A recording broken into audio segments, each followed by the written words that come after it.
First of all, I want to thank you for staying here. Give yourselves a hand for just being here. I really appreciate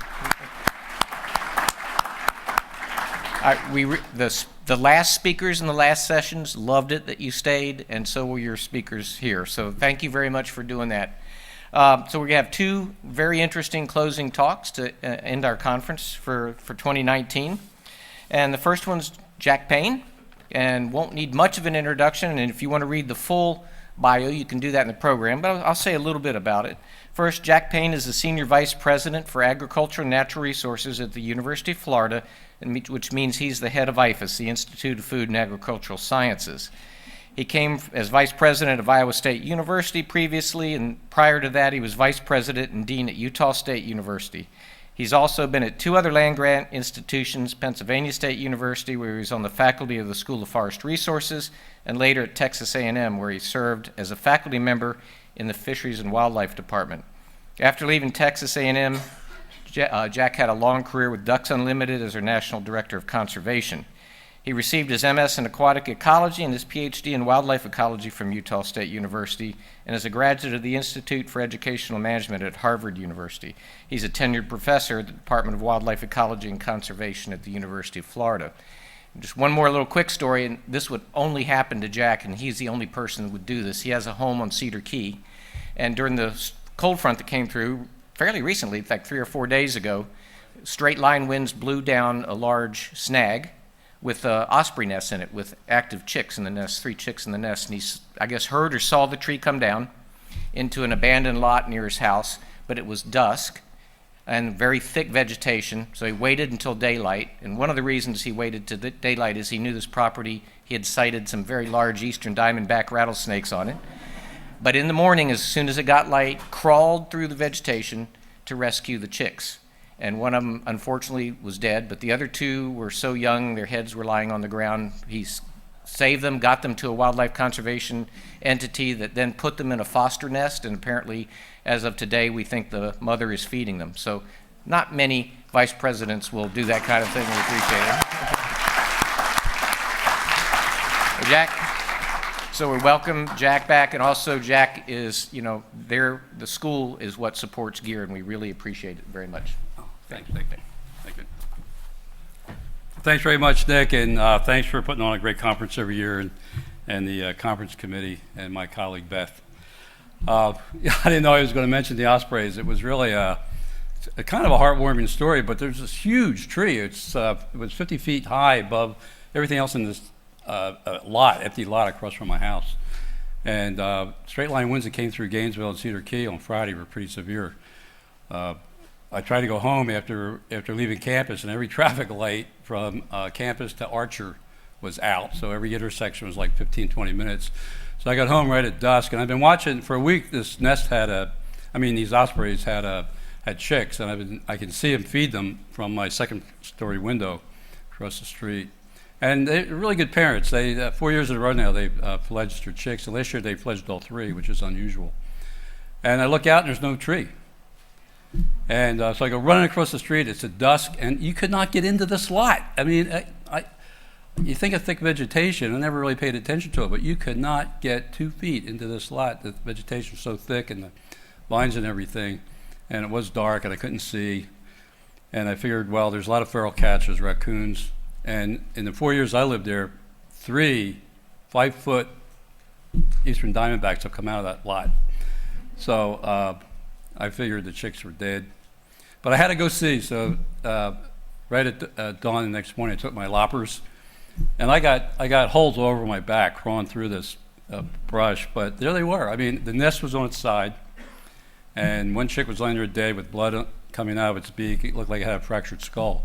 But the other 2 were like curled up in the ball, but they were so weak, their head and their necks were on the ground. I couldn't even pick up their head. And this is why. And I worked in wildlife for a long time, and anybody that's a professional wildlife biologist, because we manage, unlike a veterinarian, you don't manage for the individual health of an animal, you manage by populations. And so rehabilitators, well-meaning people, kind of drive you crazy. My first job was at Penn State, and a 6th grade teacher would call me up and say, one of my students brought in an injured robin in a shoebox, and can you come get it and save it? It'd be like a 4-hour drive. And, you know, it's hard to explain that you're not really helping the robin population one way or the other. But I have a whole new appreciation for rehabilitators because, first of all, we call these the Easter chicks because they were crucified on Friday and they rose from the dead on Sunday. But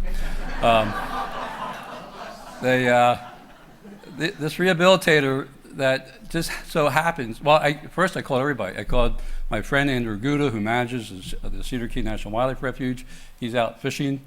Nobody else is answering the phone. I called Fish and Game. They sent me to the Jacksonville office. They mentioned North Florida wildlife rehabilitators. I called them, got a voicemail. They were tending their animals and to leave a message. I called the vet school, which reports to me. And they have people, they'll take wild animals during the week, but not on weekends. And I tried to pull rank, and I said, you know, this is so-and-so, and they also gave me the number of the North Central Florida wildlife rehabilitators. I called them again, left a message, and they still haven't called me back, by the way. But this woman, Janie Velkamp from Coeur d'Alene, Idaho, who is a federal licensed raptor rehabilitator, works with hawks, owls, eagles, spends 6 months a year in Cedar Key, and that's who we were trying to find from the very beginning, but we couldn't. And so I found a rehabilitator in Homosassa, which was an hour drive from Cedar Key, and I took him down there. And she put him in an incubator, and then this woman called me from Idaho, who's at Cedar Key that night, and we went back to get him. And I'm not a raptor biologist, but I understand some of you probably know this a lot better than I do. You have 72 hours. I mean, you couldn't put the chicks back in the nest. The nest was gone, tree was gone. Sad thing is, parents are circling for 2 days calling. And they would land in this big pine tree, just stare down at the ground where, you know. But they say you have 72 hours to find a nest that has chicks about the same age, and we put these chicks at 10 days old, or an abandoned nest, which is really rare. And so we found a few. We rented a bucket truck, but we couldn't get up to the bucket truck wasn't big enough. So the whole community, Cedar Key Audubon put the call out. The whole community is trying to save these birds. It was a miracle. It was wonderful. And they found a nest on the top of a boathouse on an abandoned dock that you could reach with a ladder. And last week, these 2 ospreys had chicks in the nest, and the chicks were gone. We think the same straight line winds blew the chicks out of the nest. So we went over there, put them in the nest, and went to a blind and sat there for an hour. And both the male and female would come back, and they would hover over the nest. It's like they would just stare. You could see what's going through their mind, like, where the hell did you come from? You know? We had chicks and they were gone, they're back, you know? And we didn't think, you know, they kept on flaring, and they just wouldn't land. Finally, the male landed. He just like sat there in the nest staring at him. And then he flew off, and then another 15 minutes went by, and both of them came back. And they started that behavior where they put their wings out and shade the chicks. It was a very hot day, as you remember, this past weekend. And then they started fishing, and my gosh, they were just bringing fish back all day. And then I had to come back to work. And so Monday and yesterday, they sent me shots. We're still feeding them, so it looks like it worked. So I have a whole new appreciation for rehabilitators. It was really shocking when I was in my office. NPR called me and said, "We want to talk to you about the ospreys." So this is a great conference, and I'm always glad to have the opportunity to come down here. Usually I've always been asked to open the conference. And yesterday we had what we call the coordinating committee of the Cooperative Fish and Wildlife Research Unit, which is a USGS operational land grants, and that's an important meeting. It's once a year, and I had to be there for it. So I appreciate the opportunity to be part of the closing. And I appreciate all you hanging around, so thank you. Last year, there's always issues. Last year, in place of GEER here, we had the Biogeochemistry of Wetlands Conference. Some of you were here. And it was a very sad time because for those of you who don't realize this, and I want to tell you again, I talked more about it last year, but a mile and a half from here is Parkland High School, Marjorie Stoneham Douglas High School. And I don't have to remind anybody what happened there Valentine's Day a year ago. And this hotel was the headquarters hotel where the parents had to come to find out if their kids were dead or alive. So the staff here, they're incredible, the stories that they tell about that terrible, terrible, unforgivable tragedy that happened. And the community is still suffering, but I just want you to know where you are, and a terrible thing in Florida's past happened right here. But, we still have issues. Here we are, scientists trying to do our job, saving the Everglades, preserving biodiversity, and we have all these challenges. I mentioned the co-op units. I'm a graduate of the co-op units. There's 40 of them in the United States. It's been around since 1935. It's the major way our country produces fish and wildlife professors, scientists for universities, managers for state fish and game agencies, for NGOs. Not the only way, but it's a major way. And you look at all the men and women who are in places of influence throughout fish and game agencies, federal and state and universities, you'll find that many of them are co-op unit graduates. And they call it co-op because USGS provides a university, the land-grant university, there's 40 of these units in the country, with 3 PhD-trained fish and wildlife scientists, a leader and 2 assistant unit leaders. The university provides the graduate students and the office space, and the Fish and Game, the third partner, provides the money for the master's and PhD studies that the students do on projects important to the state's fish and wildlife resources. So it's a wonderful program. It's a great return on taxpayers' money. It's $17 million in the federal budget, a speck of sand, and Trump cut it. And so all the agencies were asked to, give 20%, cut their budgets so they could build a wall in Mexico. And USGS did the 20% budget cut, and I know a lot of our colleagues are here from USGS. But they kept 2 programs whole, the invasive species program and the co-op unit program, because they're both very important. And 800 grad students, by the way, are impacted by these units.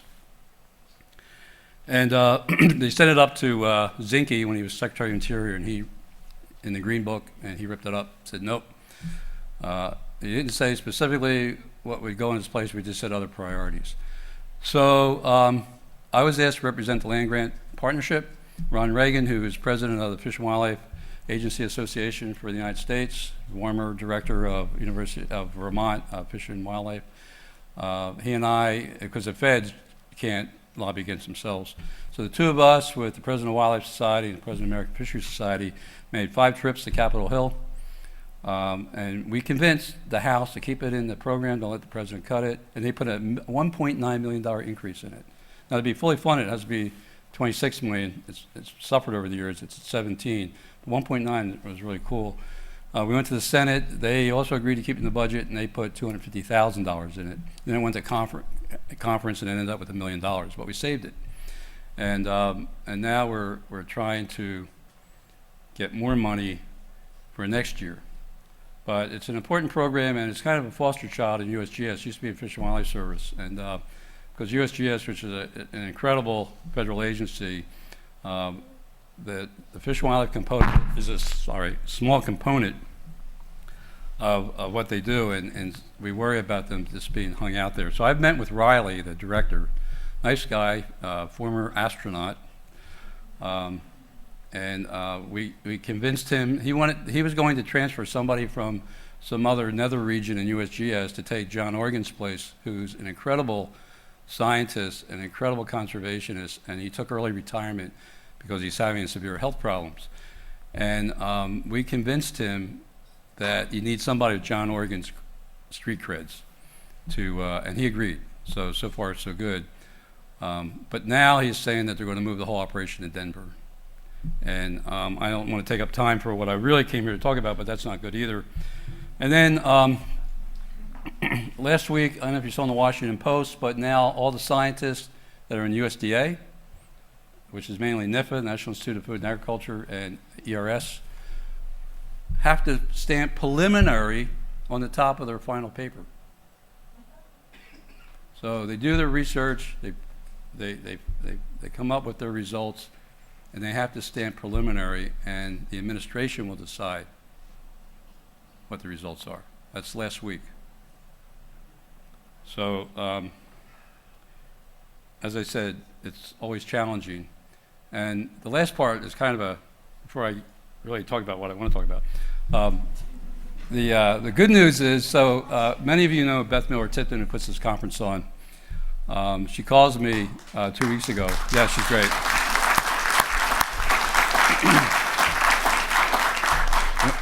when people call me up and they go, can you help us with a conference? And I said, yeah, let me introduce you to Beth. She'll drive you crazy, but you'll have a great conference. And Beth knows that's a compliment. So she says, Jack, we have a huge problem. I said, we have a lot of great sponsors for this every other year we put it on, but the University of Florida and mainly USGS carry the weight. And USGS, their speakers are important, their scientists, they moderate our sessions, and they're the main co-sponsor. And they haven't been given permission to their scientists to travel and to register. And it's 2 weeks away. Can you help? I heard you meant Riley. Well, I just met him for one meeting, but I called Riley's office and he was traveling. I didn't get hold of him. But many of you know Ann Kinzinger, who's a great friend and a great scientist and head of Ecosystem Division of USGS. I called Ann and I said, what's going on? And she said, we approved it. It's up in the Assistant Secretary's office and they're sitting on it. So all of a sudden I had these, visions of what happened during the Reagan years when scientists weren't allowed to go to meetings, and I didn't know anybody in the Assistant Secretary's office. And that day, it was the day the Assistant Secretary was being confirmed as Secretary, if you remember last week. This is the oil and gas guy. It's now the Secretary of the Interior. So we didn't know what to do. And so I called Rubio's office. Senator Rubio's office, and I asked for Lauren Remy, who I know who's a graduate of the University of Florida, who happens to be the legislative director, and I said, Lauren, I need a big favor. I said, I want you to call the Assistant Secretary's office and say you're calling for Senator Rubio, who's very upset because his alma mater, the University of Florida, is going to be out a lot of money because USGS isn't showing up for the meeting, and we need their scientists to speak if we're going to have a good meeting. Sure, Jack. 2 hours later, we got the approval. It was amazing. So don't ever be afraid, to stand up for, what's right. So, thinking about this wonderful gathering that we have every other year, it's been a generation now since this historic moment where we mounted the political will to try to fix the Everglades. And it's led by a group back then that included a local congressman, and his name was Porter Goss. And through Porter Goss's efforts, Congress passed a comprehensive Everglades restoration plan that many of you are very familiar with. So today we find ourselves at GEER 2019, and what I believe is a new generational movement. So many of you, I know you talked about, I looked at some of the papers that were here this past week. You saw the headlines last year. Blue-green algae, red tide, national news. People said it looked like guacamole was filling the rivers of the Caloosahatchee and the St. Lucie. And even, I was amazed, for the first time I started to hear politicians that were running for office talk about fixing the environment. Because tourism is such a valuable industry in our state, and when sometimes with tourism, people start paying attention. And I also think, when they blow out the Lake Okeechobee to the Caloosahatchee and to the St. Lucie, it flows through all those very wealthy subdivisions who have very good contacts with the legislators, that they're saying, fix it, They don't want the smelly algae and the dead fish, and I think that had a big impact as well. But so now the outcry isn't just to fix the river of grass, but also the Caloosahatchee and the St. Lucie rivers and estuaries. And what's happened isn't a good thing, but the will that seems to be being generated by this is a good thing. So, of course, it's as all these things are, it's fraught with politics. And they say, the only thing harder than getting the salt out of water is getting the politics out of water. No matter where you are in this country, water is always a big issue.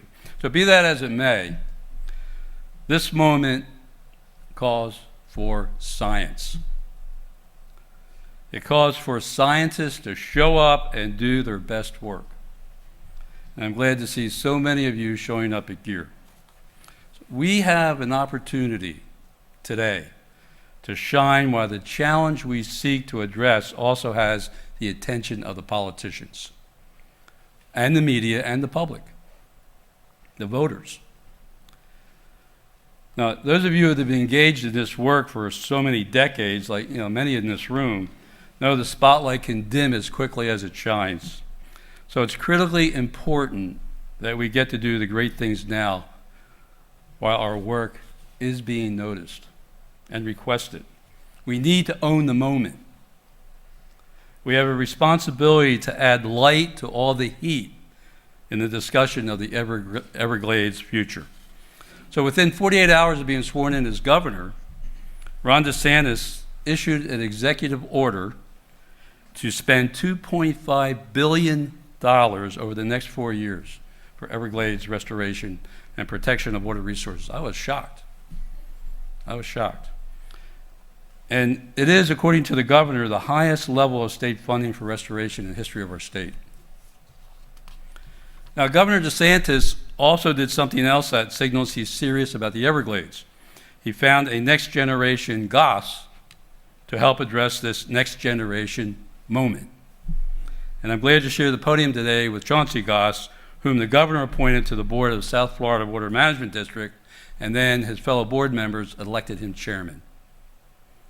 So it's a new board and it's a new day. That may mean new opportunities for scientists and new opportunities to collaborate with the district's own outstanding scientists. Now, there are many fine agencies represented in this room, other universities. I see Florida International here, great school, and I thank all of them for their partnership in this decades-long project. But I can only speak authoritatively for the University of Florida's Institute of Food and Agricultural Sciences, and I'm here to tell you, without equivocation, that IFAS is ready to play a major role. It has to play a major role in seizing this generational moment for science. Now, I've told you before, I hate the name IFAS. It was coined by a great man, E.T. York, Institute of Food and Agricultural Sciences.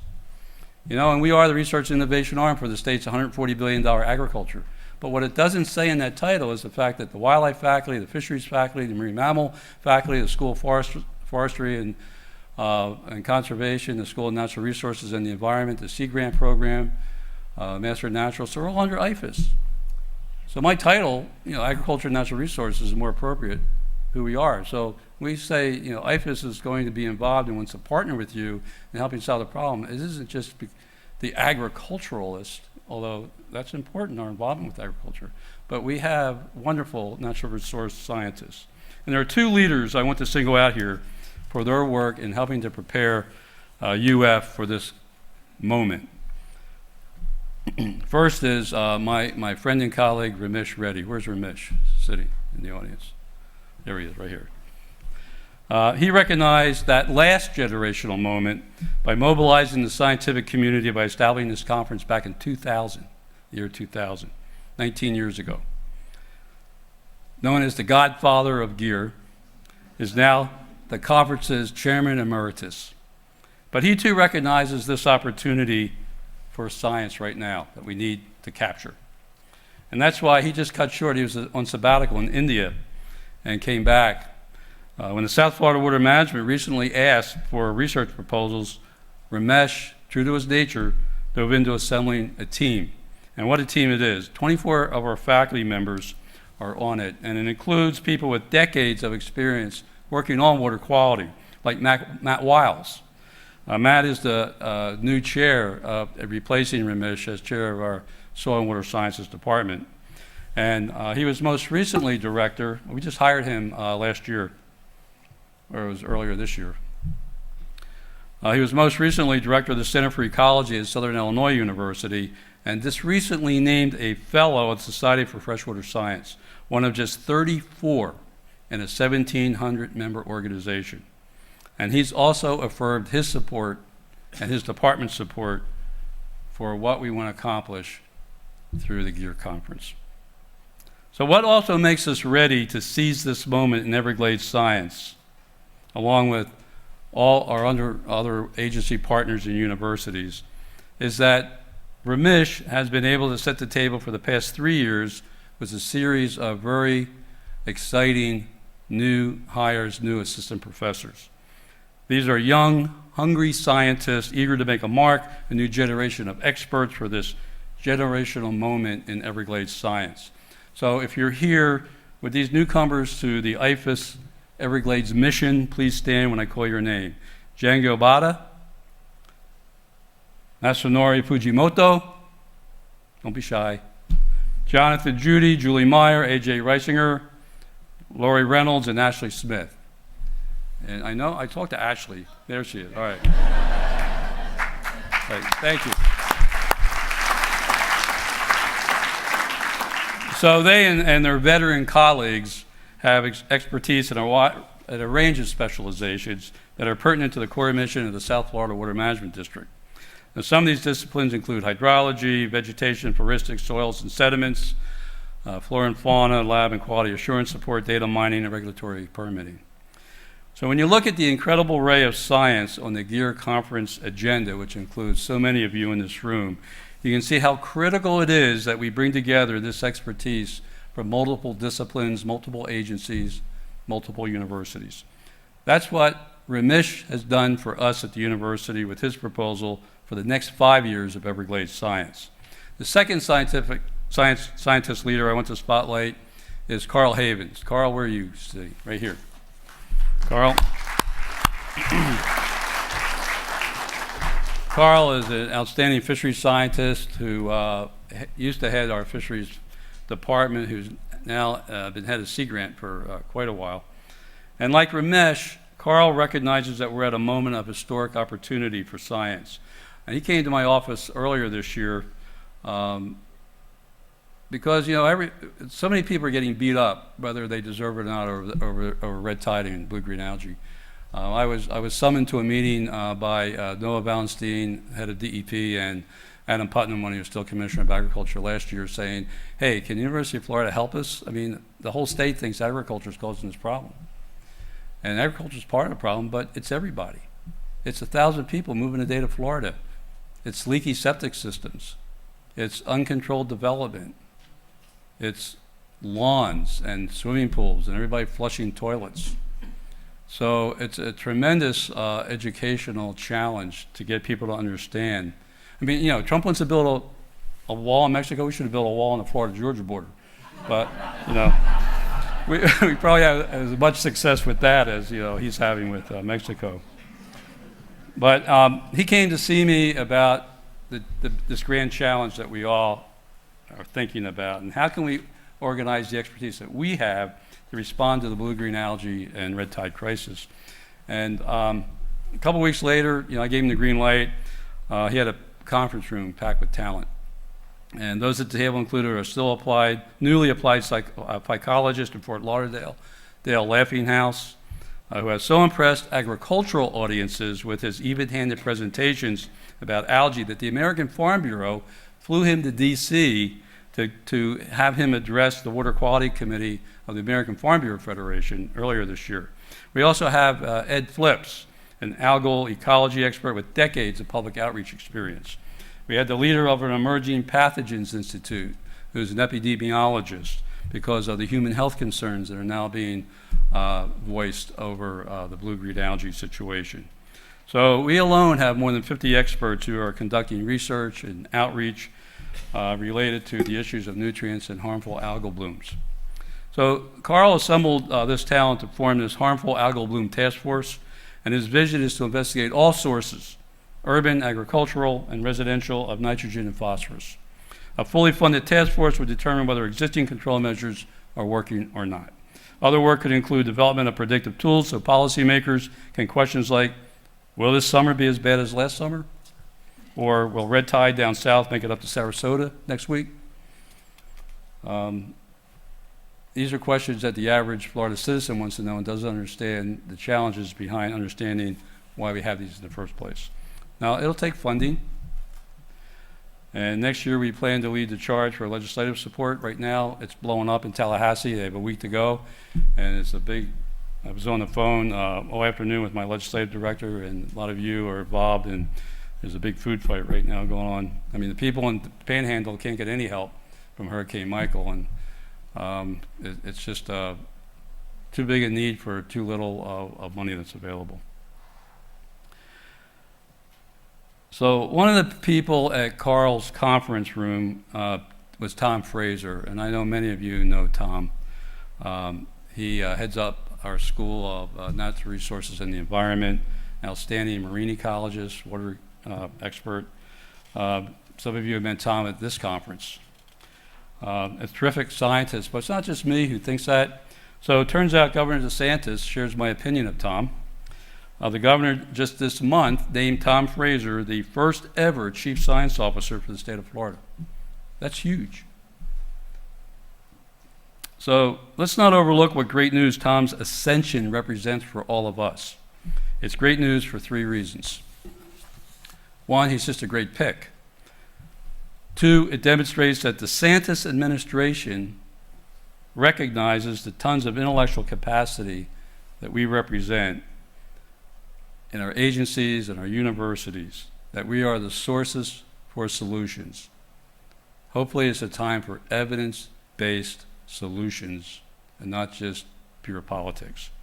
And there's a 3rd reason that has nothing to do with IFAS, and I believe this signals a commitment by the DeSantis administration to evidence-based decision-making.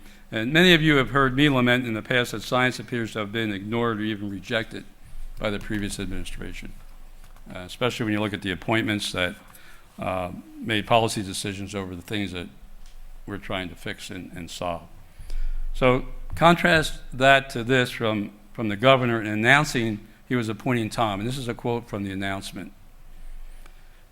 Quote, as one of Florida's leading environmental researchers, Dr. Fraser understands the unique water issues facing our state and the actions we must take to solve them. Since day one, my administration has been laser focused on addressing our pressing environmental challenges and commitment to science-based solutions. He goes on to say, with science at the center, Florida can lead the world in environmental innovation and water quality improvement, end quote. Now, I'm not so naive that I think Tom will be able to operate, free of political pressure. We all know how things work, but just to create this position and to put someone with such long and deep commitment to environmental research and education, to me, signals that it may be a new day in Tallahassee. Among the projects Tom will be involved in is organizing the governor's Blue-Green Algal Task Force. The areas of focus of the U.S. IFAS Task Force match those of the governors, and we will assist the governor's group in meeting its objectives. So science-based Everglades solutions have not always been compatible, as you know, with political solutions. But the recent signs I've cited give us reason for hope and prompt me to call this a generational moment. Our political leaders are offering encouraging rhetoric. I expect we'll hear more of a moment from Chairman Goss of the South Florida Water Management District. And I hadn't had the pleasure of meeting Chauncey before today, but I will say this, anyone who served on the boards of the Captains for Clean Water and the Sanibel Captiva Conservation Foundation, and is the son of the Congressman Goss who helped shepherd the CERP into existence, brings credibility into this discussion. So I'll conclude by reaffirming that the South Florida Water Management District is an indispensable partner and has been for 30 years. IFAS has trained dozens of district scientists through professional short courses and the graduate studies we offer. Chauncey, welcome to the IFAS South Florida Water Management District Partnership. And on behalf of all the attendees, thanks to you and to District Executive Director Drew Bartlett for your sponsorship of this conference as an important moment in the history of Everglades science. I also thank the district for recognizing that even though our hub is in Gainesville, as the land-grant university, we like to say the state is our campus. So we have major research and education centers, from Pensacola down to Homestead, and just down in this area, Homestead, Fort Lauderdale, and Belglade. And of course, we have at least one extension office in all 67 counties. We actually have 5 offices in the Miami-Dade area. So it was important for me to drive down and back for 9 hours just to spend this hour with you, because it's such an important moment in what you do and what you believe in. So I'll end by saying I see the same thing Ramesh sees, a bright future for Everglades science. This historic moment brings together an infusion of talent from our sister agencies and universities and the University of Florida in innovative ways of reorganizing existing talent as well as new leadership in the seats of power in South Florida and in Tallahassee. I'm sure that what we do now will be the talk of GEER 2030 and beyond. So let's leave here with hope. I feel like Obama. Let's hear with hope and determination to make the next few years pivotal ones in the restoration of our national treasure. So thank you for all that you do, and thanks for the opportunity to be here tonight. Thank you.